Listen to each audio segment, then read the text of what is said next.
各位朋友又係我早市啊！咁今個禮拜六咧，香港馬會又會有走兩地合共12場嘅二陽轉播賽事嘅。咁我都係集中講翻兩場主題賽事啦。首先就係 S1嘅，係第三場呢個南澳打比。呢一場賽事咧就喺當地亞德雷德嘅萬富圍馬場舉行，係跑咗2500米嘅。咁咧場力就好重要啊！咁我首選咧就揀咗一隻場力係最有根據嘅。4號馬美狼王介紹嘅，咁不如睇翻佢上一場贏呢個費明頓馬場2800米表列賽嘅表現先啦。美狼王呢一場係4月25日嘅費明頓馬場舉行嘅2800米表列賽，係限3歲馬跑嘅，佢係排11檔起步，喺個綠眼罩63嘅。咁起步咧唔係好太快嘅啫，但係咧跑2800米開頭咧都唔使話搶得太急嘅。咁而家前邊咧嗰啲馬雖然搶咗出嚟嗰啲咧都唔係話咁放得好快啊，因為喺費明頓馬場咧跑2800米咧都要跑成個幾圈嘅。咁而家前邊放咗出嚟嗰隻馬咧，距離美狼王咧大約都有6、7個馬位嘅。咁而家佢雖然咧就喺最外嗰碟啊，但係咧搶口嘅情況唔係太嚴重。咁而家過咗終點之後咧，又乘機攝翻埋去二碟嗰度喺尾四位置轉彎嘅。咁呢一場賽事咧由艾靈執韁，今場咧就換咗阿薛海華嘅。咁而家前邊咧紅衫嘅馬放咗出嚟咧，都以平均嘅步速去放啦。咁呢隻美狼王咧而家喺尾三位置喺第二碟外檔嘅。咁前邊咧都應該有少遮擋。咁跑到對面直路嗰陣時咧，嗰個次序變化都係唔大㗎。前邊嗰啲馬咧都係一路除咗單丁一隻放頭嘅，其他都係兩隻咁樣拍住嘅。咁而家啱啱咧美狼王咧轉咗鏡頭咧，見到佢咧都係大約喺尾三、尾四位置喺第二碟，就揾住呢個前面嗰隻馬做遮擋嘅。咁而家差唔多咧，跑到就嚟轉彎㗎啦。前邊嗰啲次序咧變化喐動唔大嘅。咁呢個美狼王咧仲係喺呢個尾四位置。咁咧佢其實都留得咧算唔係太過吃力嘅，冇乜搶口嘅情況出現嘅。咁而家開始轉彎㗎啦。前面嗰隻紅衫嘅馬咧都係放嚟大約一個馬位到嘅。咁而家睇翻美狼王咧，就進佔上嚟尾五嘅位置，咁就落後咧放頭馬大約5、6個馬位到啊。咁而家開始轉彎嗰陣時啦，前邊嗰個次序變化都係喐動唔大嘅，冇馬係中段變奏咁上嚟追嘅。始終跑2800米咧，對於3歲馬嘅氣量考驗咧都係幾高嘅。咁而家美狼王咧仲係喺個尾五位置開始咧就轉彎㗎啦。咁而家前邊咧嗰個步速咧都唔係加快得好快嘅啫，幾隻馬咧拍住入嚟嘅。咁而家美狼王咧就開始咧拉出外檔望空㗎啦。咁而家咧已經係其他馬開始推騎緊咧，佢都係撳住咁嘅。而家入到嚟最後直路啊！而家呢個美狼王咧開面咧拱上嚟咧已經過晒入邊啲馬咁滯，係追剩一隻咧，佢喺隔離一齊上嗰隻嘅啫。咁而家入到嚟最後階段咧，美狼王咧同埋入邊嗰隻馬咧都係一路鬥住嘅。咁最後階段咧，美狼王咧呢兩步咧喺外邊咧就壓住入邊嗰隻馬，但係兩隻馬已經拋離後面咧，第三嗰隻馬幾遠㗎啦。咁呢隻美狼王咧，雖然今次艾靈咧就騎咗另外一隻馬，咁但係換咗薛海華配搭上咧，其實可能係有增無減嘅。咁都係排翻上次嘅贏馬11檔咧，以佢上一場跑2800米都留得到咧，外檔對佢影響咧唔會話太大嘅。咁長力係最有根據嘅一隻，應該咧可以喺三甲之中佔一席。咁次選方面咧，都係揀翻阿艾靈所揀騎嘅2號馬啦，數象姿態。咁呢隻馬其實咧嗰個賽績上可能會比頭先介紹嗰隻美狼王更加硬淨啊，因為佢之前咧就喺2級賽嗰度跑到第三嘅。咁不過咧，佢就2500米嘅長力咧就冇呢隻美狼王咁有根據，咁所以就揾佢做次選。咁至於第三選咧，我會揀個18號馬嘅威蓋環球。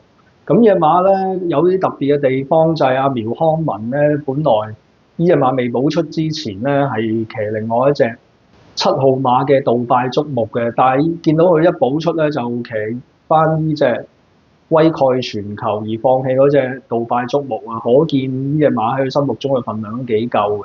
咁雖然都係冇呢個2500米嘅長力根據，咁但係佢之前贏呢啲比較低級嘅賽事咧，可以贏到6個馬位由頭放到尾咧，呢啲馬嘅潛力咧應該未老嘅。同埋佢一路咧都係喺墨爾本嗰邊作賽咧，級數應該高過呢邊亞德雷德嗰啲馬嘅，咁所以咧就揾佢做第三選。咁第四選咧，我會揀一隻14號嘅驕芙娃，咁因為係黐馬嚟嘅，啱啱跑完南澳橡樹，以大冷門身份跑入到第4名嘅。咁同埋佢部署上咧係場場都加程，而且嗰個表現咧係越嚟越好嘅，咁所以今次咧再增程到2500米，憑住黐馬有呢個讓磅之利咧，都可以揸一隻冷腳嘅。咁 S1 嘅第3場，我嘅順序提供係4號嘅美狼王、2號嘅掃像姿態、18號嘅威蓋全球，同埋14號嘅驕芙娃。咁至於夜晚舉行嘅 S2 方面咧，主題賽事係第5場嘅英國2000堅尼大賽啦。咁呢場3歲馬16米一級賽咧，今場出馬唔滿額嘅，係得11匹嘅啫。咁我嘅首選咧就係介紹一隻賽績比較特別嘅5號馬法庭裁定啊。咁不如睇翻佢上一次喺美丹馬場贏嘅表列賽，都係1600米賽事嘅表現先啦。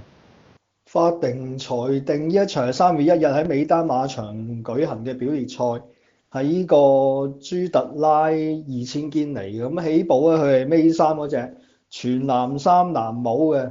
咁呢場賽事咧都有另外一匹高多芬賽駒參與嘅，而家喺第2位咧就係藍衫白帽啊。咁你留意翻咧，法庭裁定咧今場賽事咧就會着呢個藍衫白帽嘅，反而全藍衫咧就會喺俾咗另外一隻參戰馬就係呢個江中見影。咁而家前邊咧放咗出嚟咧嗰啲馬咧，其實都唔係放得話太快。咁而家嗰啲法庭裁定咧，攝下咧內檔嗰度已經攝到上嚟尾4位置㗎，就係轉彎㗎。咁值得留意嘅地方，法庭裁定咧呢一場係喺英國合法外圍咧捧成咧一面倒大熱門嘅。咁而家轉彎嗰陣時咧，前邊嗰啲馬都係塞埋一嚿嘅，都唔係話拉得好遠。咁法庭裁定咧，一路喺貼欄嗰度攝下攝下，攝到上嚟5、6位嘅。而家入到嚟直路咧，佢就拉出外檔嗰度上嘅。咁而家前邊咧嗰兩隻馬咧已經係騎得幾犀利，但係法庭裁定咧，而家都係撳住未認真推騎，已經上到嚟第3位嘅，入到嚟最後300米嘅。咁而家咧已經過埋咧另外一隻高多芬嘅馬，直追前面嗰隻馬。咁最後200米咧，真係認真咁推騎2步咧，已經彈得晒後面啲馬嘅。最後100米咧，再拱2步咧，已經彈得後面第2嗰隻馬6個馬位咁多嘅。咁呢個法庭裁定咧，其實睇個賽績咧，佢嗰個名氣都幾大啊，因為由佢喺英國出賽到喺呢個美丹嗰個上陣咧，都係被捧成大熱門嘅。咁佢贏咗2場賽事都係大勝對手。咁啱啱睇過嗰場賽事嘅片段啦，雖然贏嘅對手咧都係名不經傳咁，但係姿態咧實在太輕鬆。